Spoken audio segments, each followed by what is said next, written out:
So, Gosh.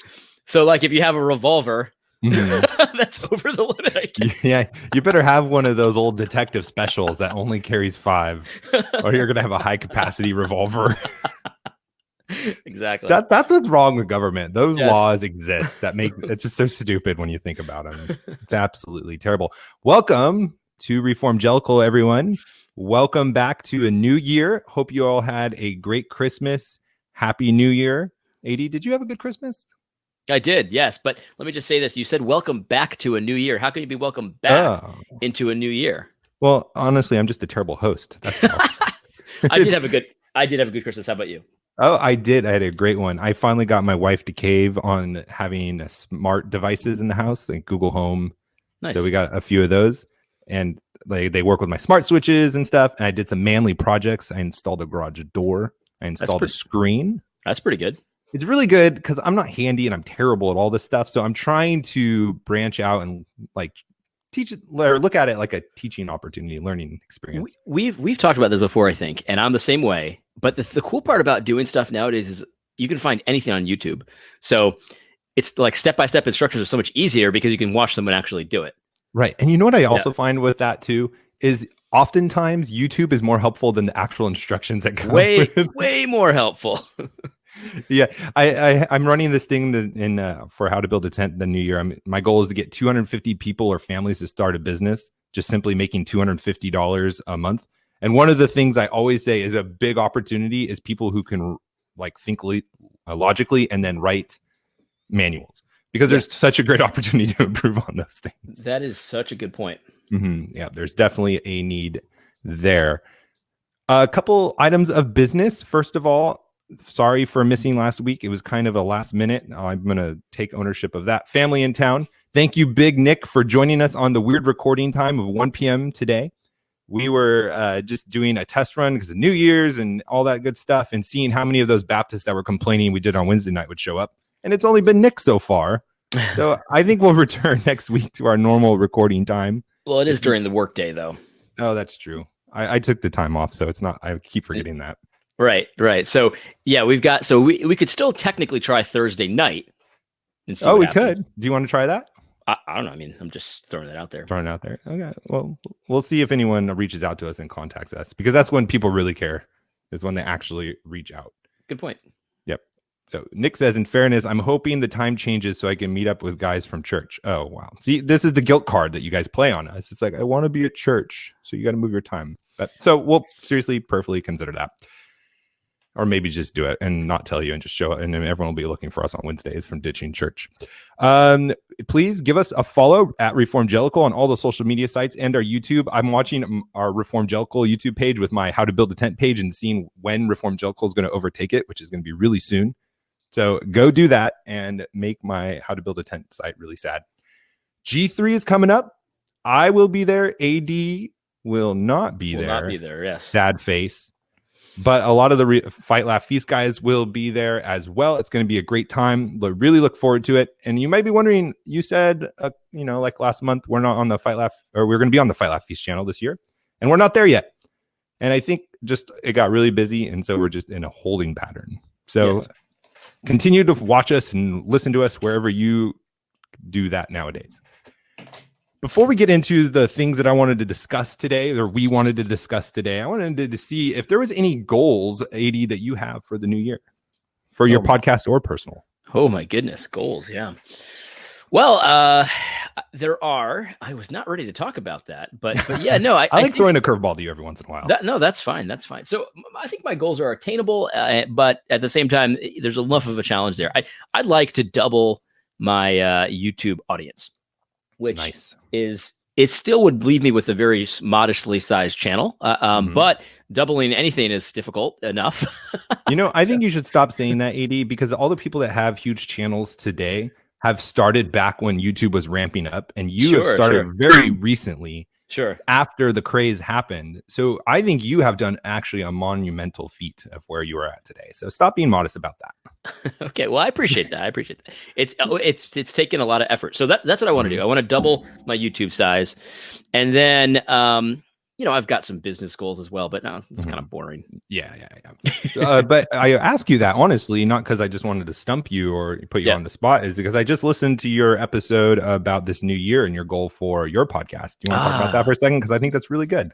Yeah, it's a little bit more of an abstract goal. It's not really definitive, but what I want to do is I want to encourage as many people as possible, and I want to do this for myself as well. So I'm person number one that needs to be encouraged by this. But I want to reject any form of despair, any form of hopelessness, any form of kind of this woe is me mentality that is very easy to have these days. Like there's so much insanity going on out there. And my pastor just texted me. Hold on, this is live. He might be talking about this despair thing. I had a chance to listen to that. Would be great. Yeah. Anyway. Your Baptist pastor, what does he have to say? It's just a little encouragement, every now and then he'll text me. Anyway, so this idea of despair. So, let's just say, the worst candidate gets elected, whoever that is for you, there's this tendency to think, okay, well, man, what are we going to do now? What's going to happen now? And the reality is that we've got very simple marching orders from God. We've got to be fruitful and multiply. We've got to manage our families. We've got to, have faith in God and follow God, regardless of what everybody else is doing. We've got a very simple task. And so that can be, life isn't easy, but with God, it's good. And we need to embrace that instead of this despair.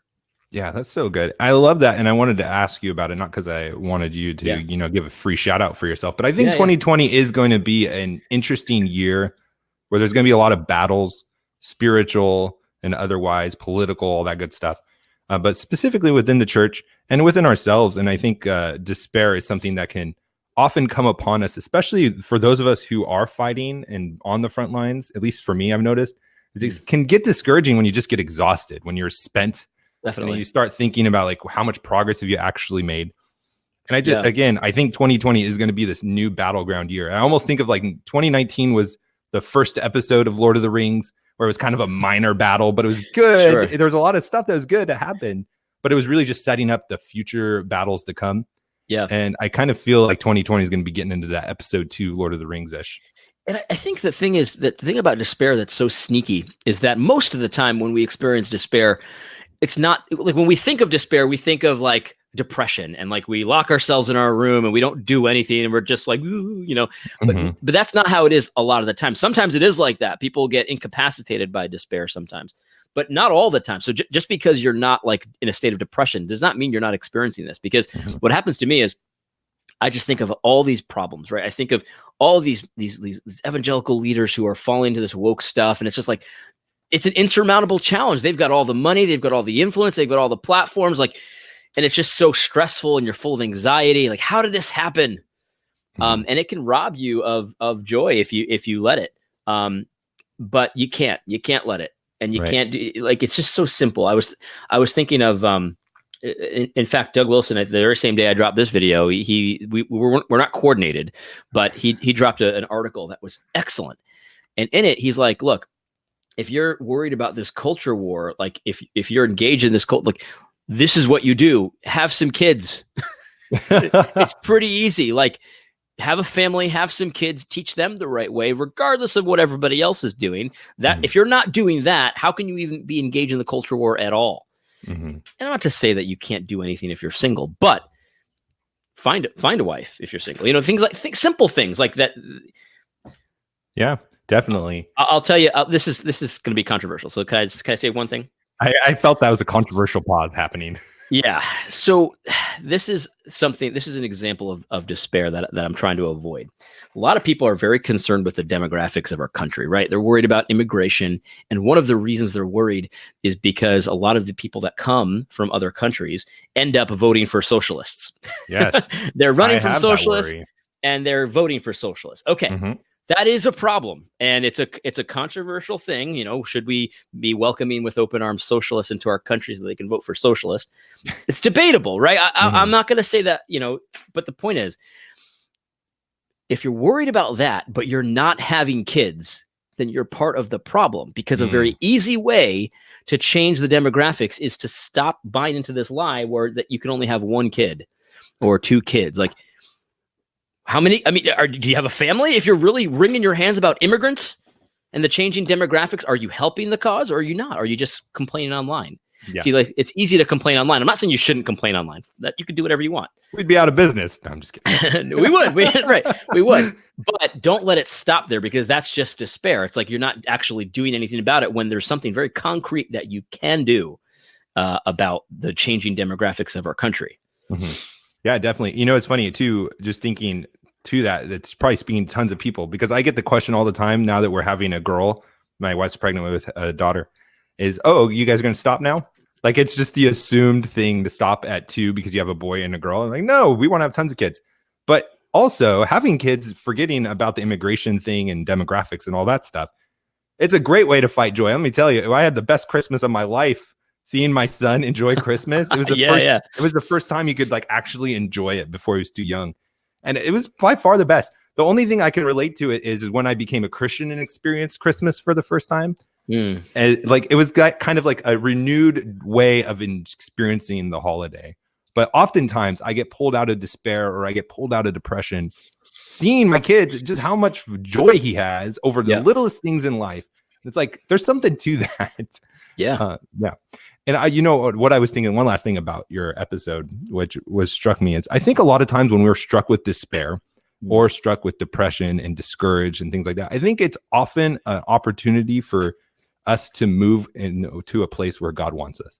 And I'm not saying that as just a positive way, like, oh, God's going to do something big now. But also from the negative of, well, maybe there's something we need to repent of to change a mindset, even not even just a behavior, but like looking at results and worrying about your results you're getting instead of simple obedience and trusting God with the results. Something as simple as that.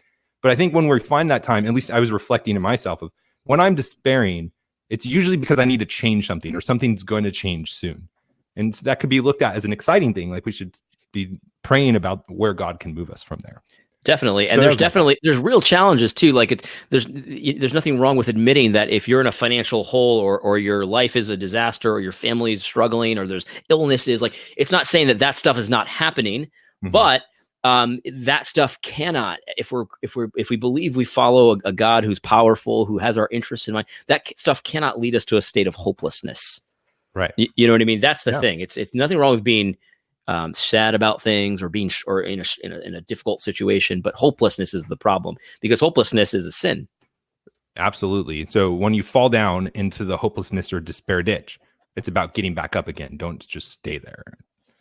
All right. So let's get into some of the discussions I want to talk about. There was one that I sent to you at the end. I don't know if you got to read it. It was a couple days ago. The Nice Guys article written by a feminist. Yeah. So I would love to talk about that one day. Okay. Maybe not today, though, unless you really want to. It's just not my area of expertise, and I would be a liar if I started telling you. It's a good article, though. I thought it was good, and I only wanted to talk about one point, which maybe we can talk about. I don't want to go into detail of the article, but something that she hit on, and probably for all the wrong reasons, being the feminist that she is. But she said, "Why are we not attracted to nice guys? You're not crazy. You're onto something." That is the title of the article. It says there are nice guys and there are good men. And I thought that was such a great distinction. But again, they're probably distinctions that we would not agree on whatsoever. It says nice guys don't have a sense of self-worth. They're low value men in disguise. Yeah. But what I love about that is it seems like there is this cultural trend, and probably a lot of ways feminists are responsible for neutering us in a way where there's some kind of value to niceness and being this nice, sensitive, effeminate man. But here we have this feminist admitting that there's something wrong here, and it's not because they're too good of a guy. It's because they have some ulterior motives in the background, pride, they're too conscious, they're manipulative, they have all these different things. There's something wrong about this nice guy the culture has created for us. And I just thought that was shocking, and a great point to talk about, as far as, because this is a feminist talking, and she's probably one of the ones responsible for it.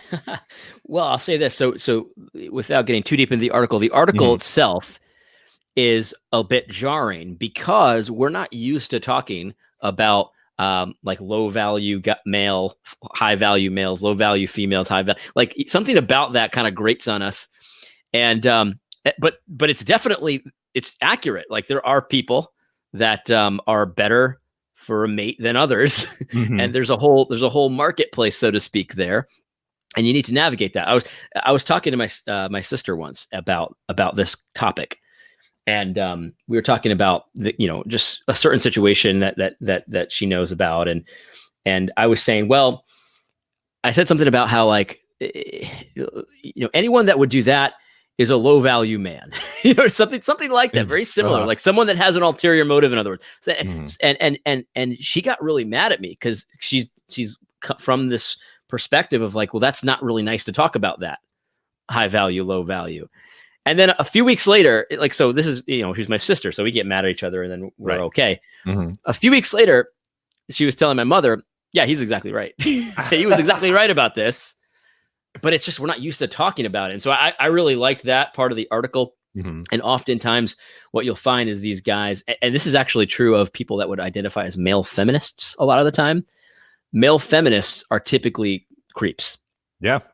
Typically creeps. And so, if you're dating someone who describes himself as a male feminist, I would urge you to take a good look in the mirror and really try to evaluate this guy. Yeah, like what's his angle? Yeah, there's what's an his angle to be played for sure. Yes. Yeah. No, I run into them all the time when I have my hashtag egals comments going on Twitter. They're often creeps. Yeah. And in the church too, which is weird.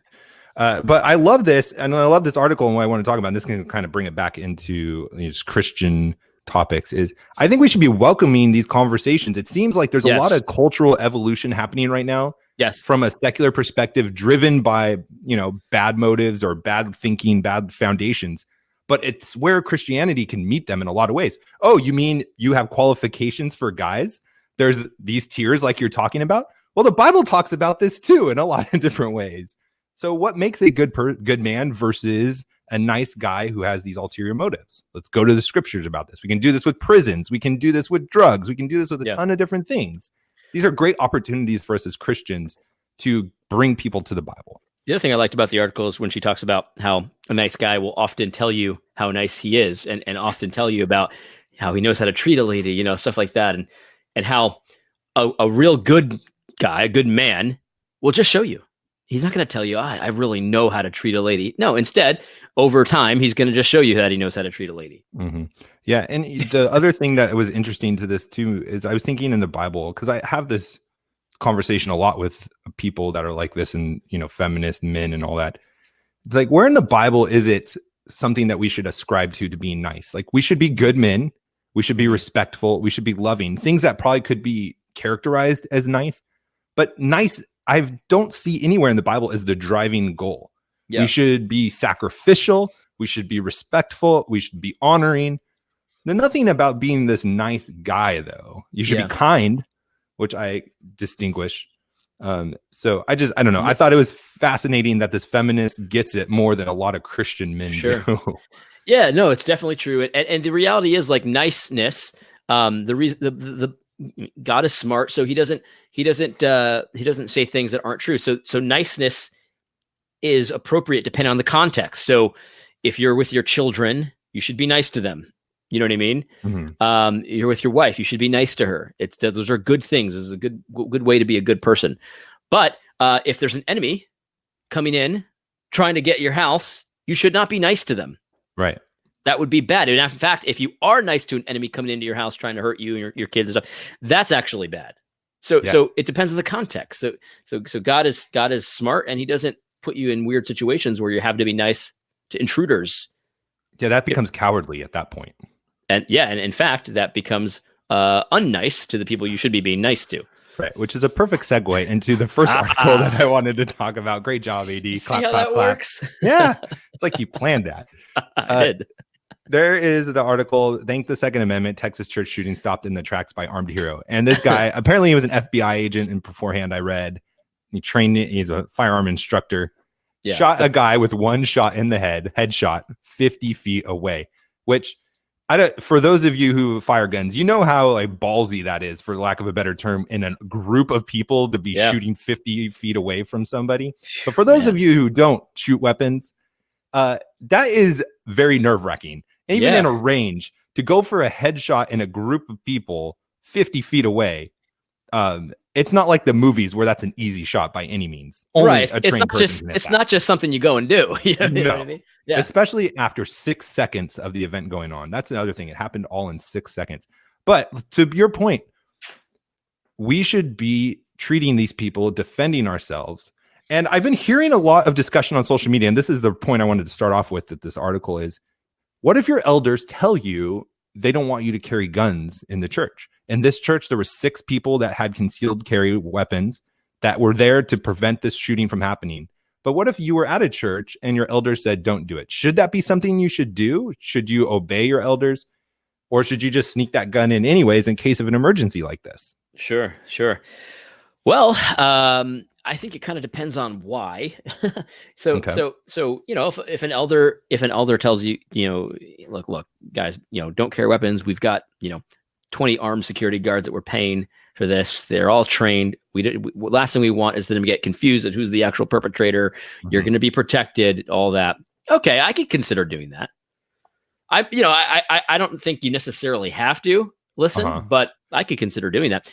But if it's like, well, no guns on this premises, Christians shouldn't carry guns. Yeah, I feel the same way. And I think we can go to it from a logical perspective too, of our spheres of government again.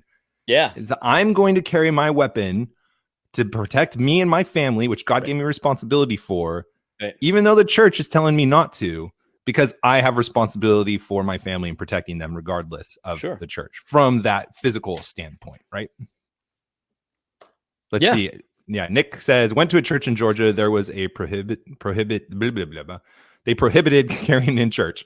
It's likely a state law. All elders were armed and would gladly take the punishment. Yeah. I would too. Definitely. I would take my gun into certain situations that were technically not allowed when I had my CCW. And I would just figure, like, if I ever had to pull it out to use it, I'd be thankful I did and take the punishment greatly. Yeah, it'd be worth it. Yeah, I agree with that. Yeah, definitely. So carry your guns, arm. And this is funny. It's like, it's like the proof that you should think about this and take this seriously, because it happened in 6 seconds. And the arguments just go out the window, which they should have a long time ago, where you can rely on the police. The police aren't getting there for 4 or 5 minutes at best. At best, absolutely. At best. And that guy with a shotgun could have killed a lot more people. I mean, with a shotgun in a church like that, it's designed to take out groups of people. That weapon is. Definitely. And the church would have had a much bigger, devastating disaster from it. Yeah. And definitely.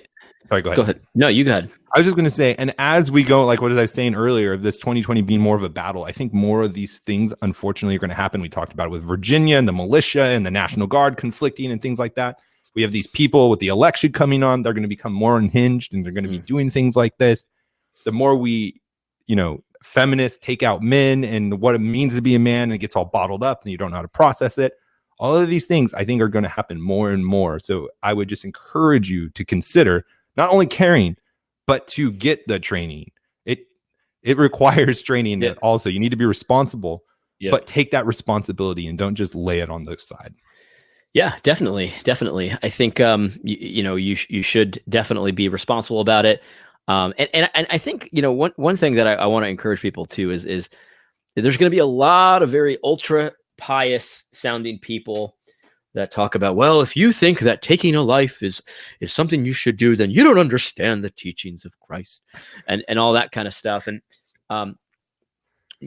just don't feel browbeaten by people like that. If that's the ridiculous position that they're going to take, let them take it.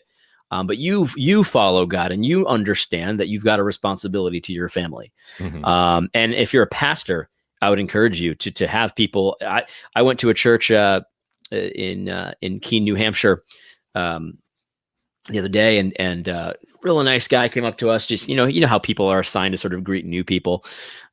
So he came up to us, right. And he's open carrying, and he's an ex detective. And he's there, super nice, super personal, but he means business. If someone were to come in there and try to hurt people, I mean, that'd be the end of them. And there's nothing wrong with that. Mm-mm. There's nothing wrong with that. So, listen, again, Jesus is smart. He's not ridiculous. Yeah, if someone's coming in to hurt your family, you defend your family. Yeah, absolutely. Hands down. Nick says, just ask the Amalekites about what God thinks, even their cattle were killed. Yeah. Yeah, he was thorough. He was thorough. That's right. He's not messing around. Mm-hmm. Sorry, go ahead. It's all you, man. Okay, I was just gonna say, and this is something like it's not even something we have to talk about and debate with Christians that are on the the Looney Tune left. Yeah, like John Piper and the churches that follow him have this mindset that it's better to let. And it was the article he said it was. If someone came in to rape my wife, like I wouldn't fight back. And that's like the one thing that's just been the most atrocious, astounding thing that he said that I've heard him say. It's like, how can you do that? That's not loving your wife. That's not loving your family. That's not loving the people that you're supposed to be protecting. How could you just let that happen in the name of being a good Christian? Yeah, and this is not to say that God couldn't use that act, that sinful act of not protecting your wife to his glory, because he definitely will. Mm-hmm. We know that God does things for his own glory, so we know that much. But the thing is, like, we don't have to have one or the other. It can still be a sin for you not to protect your wife. And God still use it for good, because that's going to happen. He's going to use things for good for the good of his church. Mm-hmm. One example that I use of this, I remember hearing this is probably a sermon that would never be preached anymore, but I remember hearing a sermon from Tim Keller where he was talking about a woman that he knew. I forget the context, but she was undergoing domestic abuse, right? Mm-hmm. And she decided to stay with her husband through the domestic abuse. And eventually ended up winning her husband to Christ because of her conduct, right?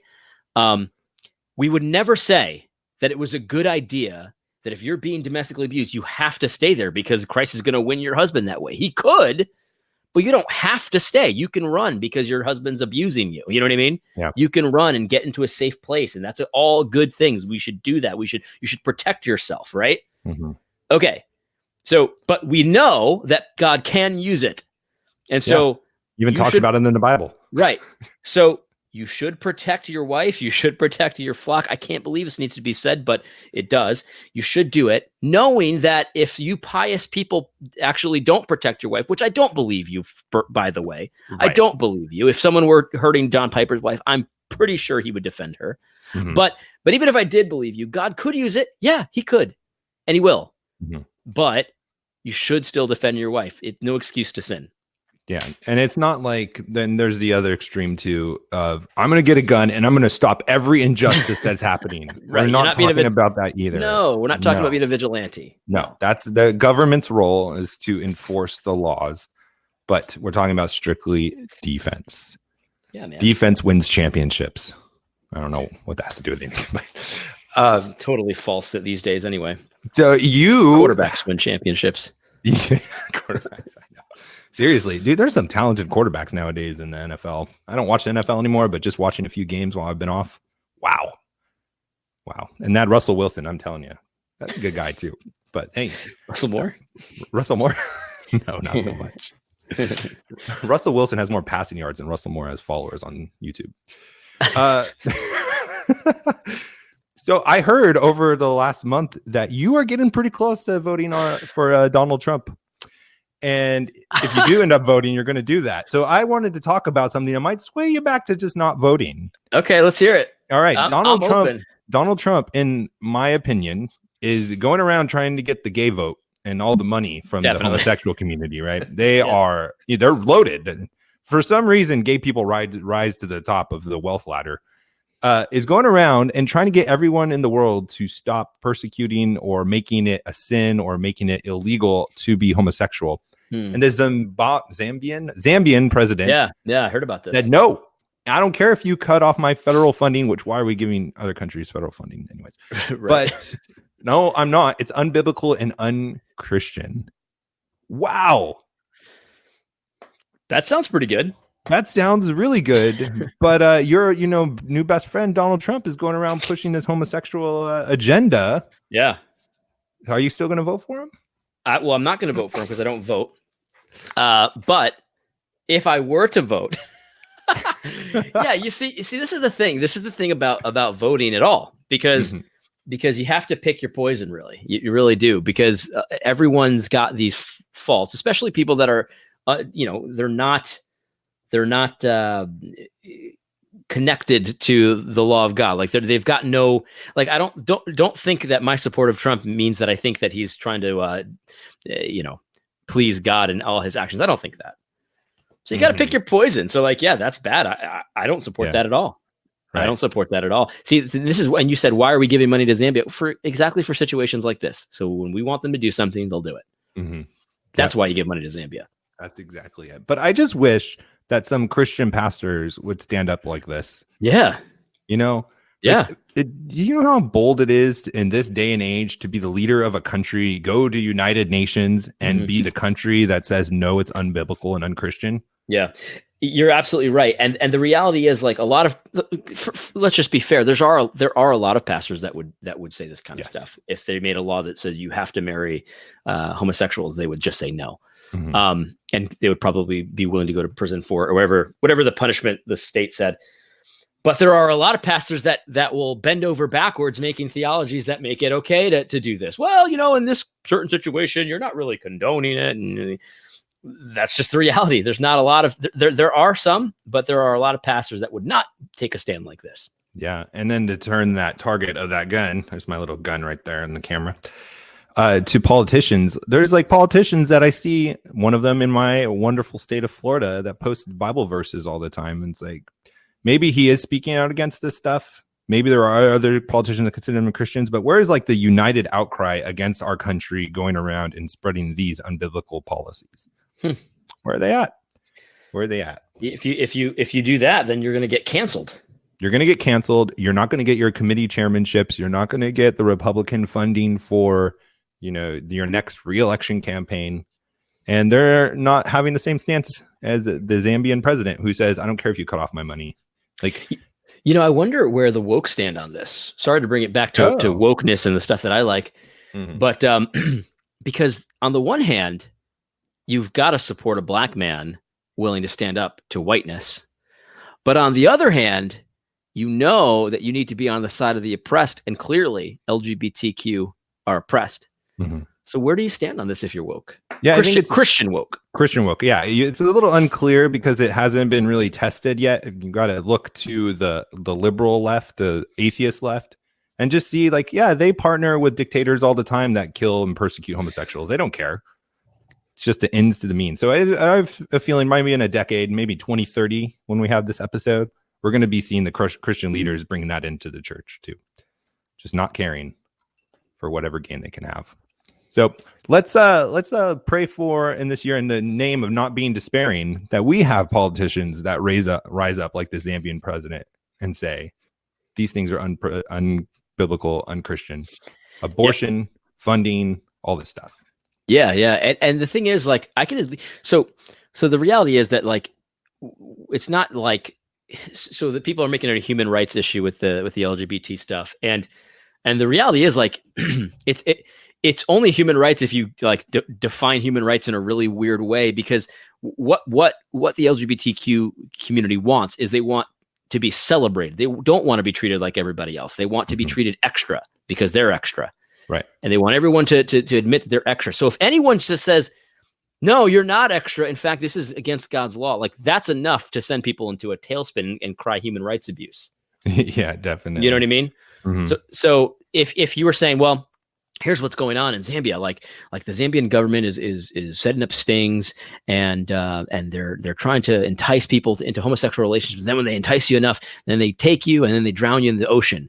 Like, that would be a human rights abuse. And I could at least understand being against something like that. Mm-hmm. But that's not really what's happening here. It's just the idea of, I'm not submitting to your theory of what's good. Right. I'm just not going to do it. Mm-hmm. And so, tough luck. You know what I mean? Right. Good on him. Seriously, good on him. And Nick, great point. And all the articles that are mentioning it say it's Trump's administration instead of specifically mentioning Trump pushing this because of the Trump Christian narrative. That's right. Because this is all political. I don't think Trump really cares what Zambia and Zambians do. He's just trying to get the homosexual gay right money and votes. So, which is sad because that's the kind of president. I mean, he is a populist, right? So he's going to be doing these kinds of things regardless of his morality or values, however they align with Christianity, because he's a populist. So he's trying to get as big of a tent as possible. So we're going to be seeing a lot more of these kinds of things. A quid pro quo. Yes. I was going to say the same thing. That's so Why rad. this? I mean, but this is the reality. This kind of quid pro quo stuff. It happens all the time. That you do it all the time. Yeah.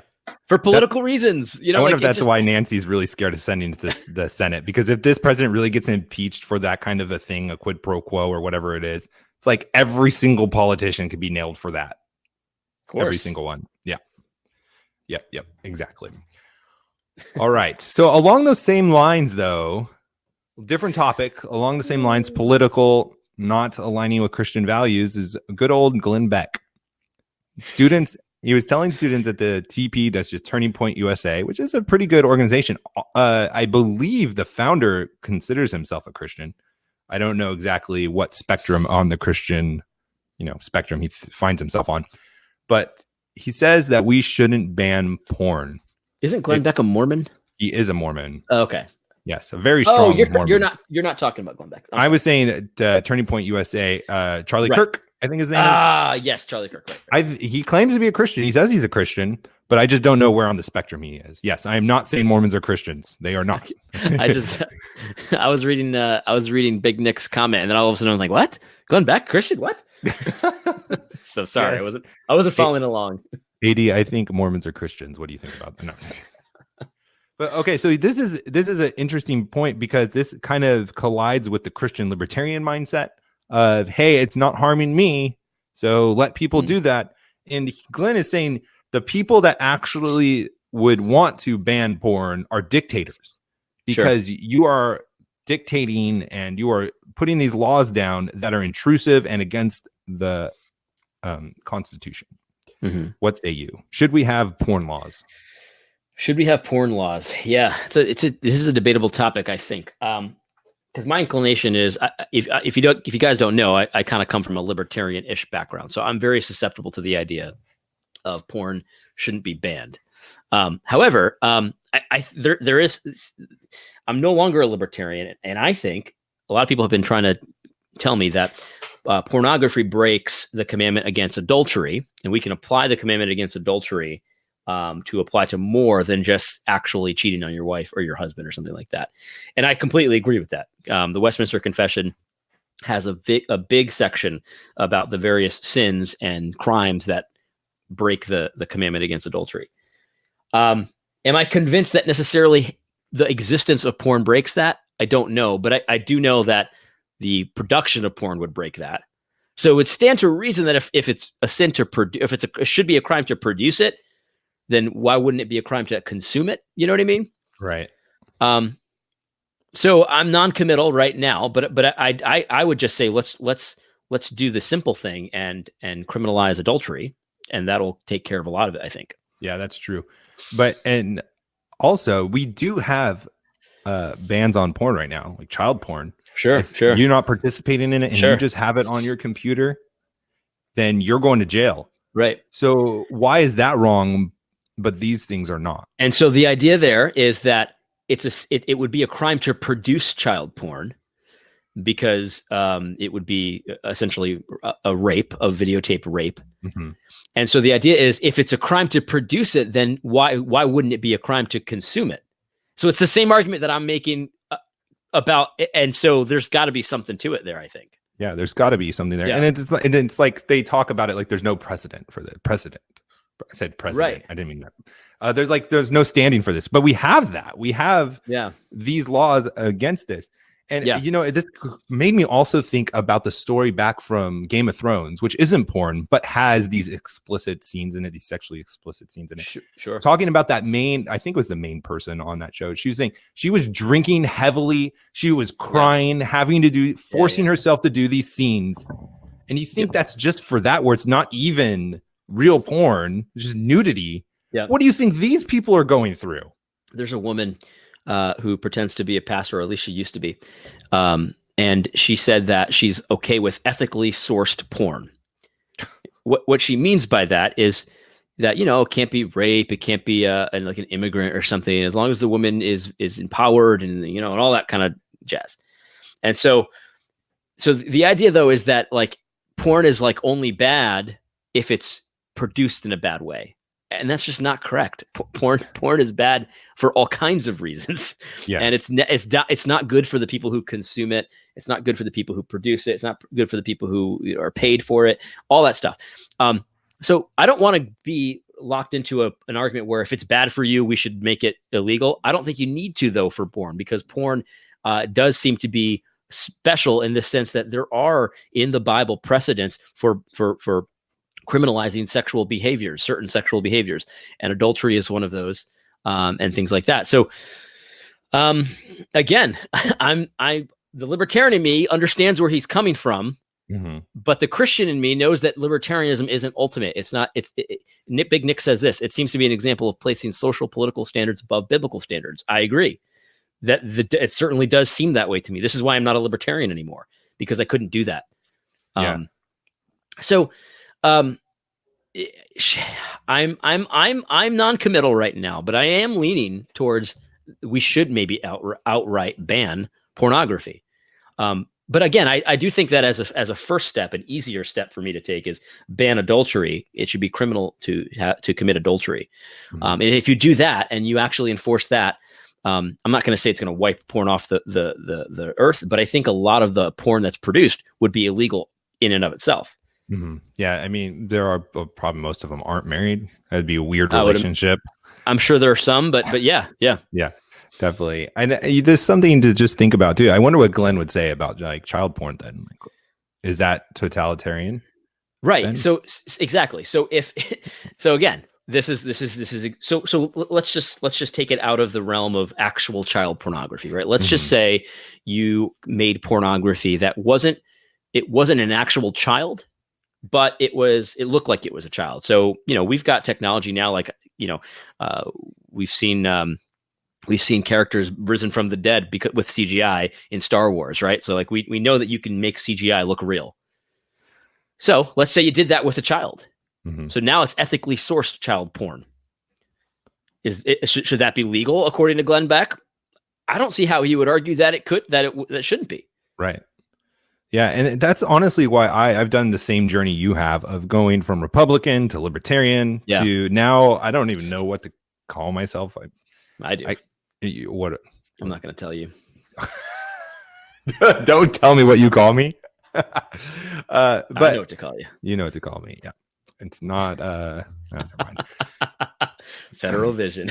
Federal Vision. Oh, the Federal Vision Party. Here we come. That's what you are, Federal Vision. You know that honestly, the last couple weeks I have not heard too much Federal Vision talk. It's been really refreshing. They've changed tactics. Have they? What is it now? Now what they're doing is going back to the whole thing of the Founders Ministry trailer calls Rachel Den Hollander a demon. Oh yeah, I have been seeing that again. That's the big one. They're going back to that one. So they've been doing that for the last week or so. Just wait until the series comes out, then they're really going to get their get in a tizzy. I cannot wait for that. A tizzy. Do you ever do this in podcasts where you'll bring a word up that you haven't used or heard in a long time, but some just pops in your head? Yep, happens to me all the time. Tizzy. Me too. Me too. And then I feel like I never say that. Why did I just say that? And then you try to with a straight face pull it off like it was on purpose. You don't want to break your thought and you go back. You're like, oh my god, I just said tizzy. I just said tizzy. That happens with me with winsome. I say winsome sometimes. You made a whole series off of that. You took it and ran. You went the opposite way. You weren't ashamed of it. You just that was me trying to cover my tracks. So are you going to have some more series coming up this year? Yeah, I do. I've got some things in mind. I'm not going to announce anything here, but yeah, I've got a few things in mind that are kind of rolling around in my brain. Interesting. So what do you think? You have a goal for your podcast. I have a goal for my podcast. What should our Reformgelical goal be this year? What would you like to see us accomplish? Let me sidestep the question real quick. Big Nick makes a good point. I mean, like talking about child porn here, right? Okay. And it's so evil that like even the detectives and people that study this, like they get damaged psychologically a lot from viewing it because they have to view it to figure out how to save the kids, right? But from things I've heard, man, like they're undergoing constant counseling, and even with that, it's just a disaster for them. Yeah, porn destroys everything, and it destroys the people involved. Obviously, it destroys you individually that consumes it. It destroys your family, your marriages. It destroys your mental state. I don't know how many people that I talk to and minister to who struggle with depression, struggle with grief, and all of these things, and it's always linked to I fell back into porn. Yeah, it's like a spiritual battle. And I think that's the trick too. We got to understand that, like, obviously, if you asked Glenn Beck, I'm pretty sure that he would say, well, I'm against child porn, of course, because you have to be in this culture. You just have to be right now. But we can't right now. Good point, Matt. Good point. Yeah. But we can't fall into this trap that says, well, really the only damaging version of porn is that version. It's not true. It's not true. There are plenty of people that probably have never viewed even a little bit of something even remotely like child porn that still are damaged by pornography, adult pornography. Yeah. And I'm damaged from it still. Absolutely. Like seeing it as a kid, finding it in your friend's house and whatever. And it's so much easier to find it now. Cause like when you're a kid, like you had to be in the right situation at the right time. Now all you need is an internet account, right? A Twitter account. And it's just like, it'll be there. You know what I mean? Like there's no like secret stash anymore. It's everywhere. Mm-hmm. Yeah. So if you are dealing with that addiction, you got to break free from it, man. It's really, really tough. It will kill you. It will kill you and your relationships. If you wonder why your relationships suck and why you have misconceptions about what it means to dating or to have a marriage, what intimacy looks like, it's most likely because you have a porn problem. I mean, that is just skews you. It really like just mentally transforms you. I think they've done studies on this. Actually, I know they have done studies on this where it will change the brain chemistry from how you think about things. And it's destructive. The only thing that can save us is the gospel. It's the only thing that can save us is Jesus. I'm telling you. Of course. And I think that's definitely true. But in the meantime, that's true of every sin or crime. Yeah. And so we need to make sure that whatever we're promoting as far as criminalization and stuff like that, it's what the Bible demands of us, right? Because we could say the same thing about murder. Yes, the only thing that will save you is the gospel, but murder should still be a crime. Yeah. You know what I mean? That's what we got to be thinking about. We're talking about the spheres of government and all that. Is it appropriate for the government to do something about pornography? And I think it's definitely appropriate for them to do something about it. What that thing is, we can debate about that. But it definitely can't be this libertarian fantasy pipe dream that people like to imagine. Yeah, and I guess this would be another great opportunity for us to lean into as well as like, hey, Glenn, like obviously your libertarian matrix that you process through laws and government and how the world should work isn't working here. It's breaking down because of the examples we talked about. So let's go to the Bible and see what it has to say. That's a novel concept. I know, right? But it's like that's the thing that I think Reformed people do really well. But the rest of the world, it hasn't even occurred in their minds to do. It's like, I just saw something on Facebook. I love these things. They're so corny and they're totally clickbait. Like 10 hacks that you've never known before, or 10 hacks that make your cooking better. And it'll be simple as like, instead of pouring the pasta into the strainer, you turn the strainer upside down and keep the pasta in the pan. And it like revolutionizes my world. But I think there's a huge place for us, Reformed folk and me who are on the borders of the Reformed world. That's right. Federal vision. Federal visionists to spread the federal vision farther to the ends of the earth. But seriously, to just like, hey, have you considered what the Bible has to say about pornography? Let's go to the Bible and see what it has to say. By what standard, to borrow a line from a very popular documentary right now, are you basing these things? Because it breaks down if you are just doing it based on your philosophy of libertarianism. It breaks down if it's just because you're Republican. Like you're supposed to be like this Christian Republican, but now you're supporting this Trump guy who's, supporting homosexuality around the world. Well, what does the Bible say? Like, what should he be doing? What should be holding him account to? Let's go to the Bible for that. Let's not just talk about what you feel like. Let's just not talk what you think is right. Let's just have the mindset automatically to go to the Bible, and it will flip that strainer upside down and change your world, I think. Are you saying that the president of Zambia is, in fact, a federal visionist? I've heard it to be so. In fact, there are secret camps for retreats that Doug Wilson has started In Zambia. In Zambia. Wow. Yeah. That's dastardly. They also have a cure for HIV that they're not sharing with anybody to profit from. You know, those federal visionists. I'm sure they do. Oh, just when you thought we were going to get away with that conspiracy theory talk. There it is. There it is. There it is. All righty. Well, thank you all for Wait. Whoa. What are the goals for Reformgelical? I interrupted you, and we should talk about that. Okay, let's talk about it. I didn't know if you really wanted to talk about that or not. What do you got for me? I don't know. I honestly, like, what my goal is, and I guess this is a good time to just reiterate it, is I want this show to be, as we are going into battle and having these battles I talked about in the beginning of the show, I want this to be a place that unifies us as Christians that are seriously, genuinely seeking God and biblically orthodoxly. My goal is for me to be able to pronunciate better this year. I'll tell you that much, but to be able to rally together and have a common purpose with people that are genuinely seeking God together. Yeah, I think that's great. Big Nick says our goal should be consistent schedule. Whoa. Hey, most podcasters take time off, you know, for the last couple of weeks, but no, we showed up. You know, here's what I'll say about this. I think that this I've had a lot of fun talking to you, Matt, and Big Nick and the other Nick, and who's that other guy that I always mispronounce his name? Chad Fontes. Yeah, Chad Fontes. Anyway, no, it's been a lot of fun. What I hope to do is, I honestly, I think there are a lot of Christians.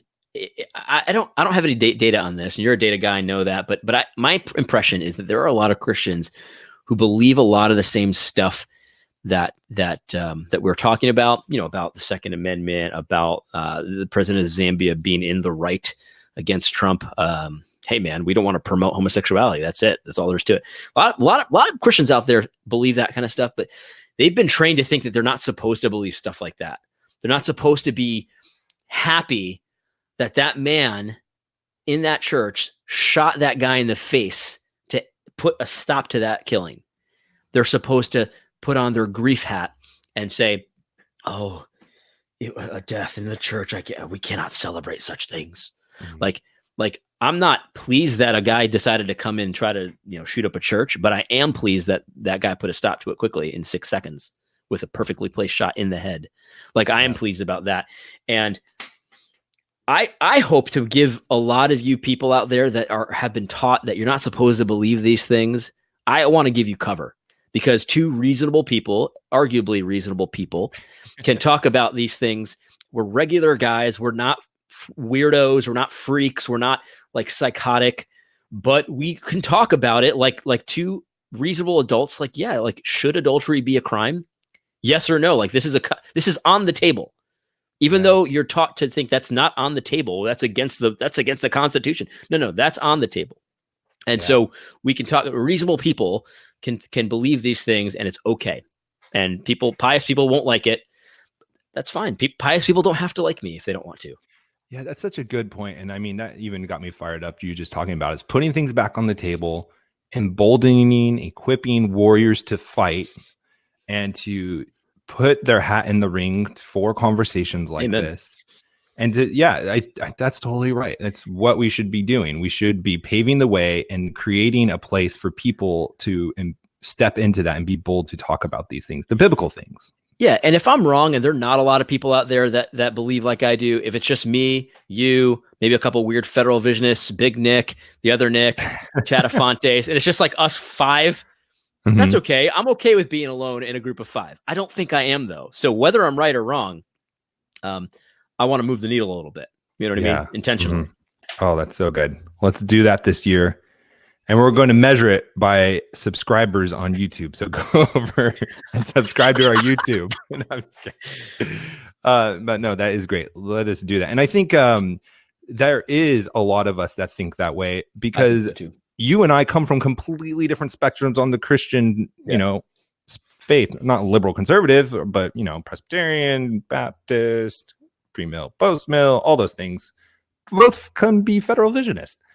But we both have that same heart and feel that is a need for us to do. So I think there is a broad market from a business perspective to say that. So yeah, let's do that. That will be our goal. Awesome. And you guys let us know how we are doing with that goal, how we can do it better, some ideas that you have, and of course, join us on the show so you can talk with us. We really appreciate it. We will be back next time live, Wednesday, 8:30 p.m. Eastern time, and we'll see how that goes. We may change it to Thursday. Reach out to us. Let us know. We are open to it, but you got to let us know if you want us to change it so you can be here live and then show up live. And then please follow us on all the social media sites. And you can see our show Fridays. It'll be released on wherever you listen to podcasts or watch it on YouTube. Saying goodbye for AD Robles and myself. Happy New Year. And we'll talk to you next week. God bless. God bless.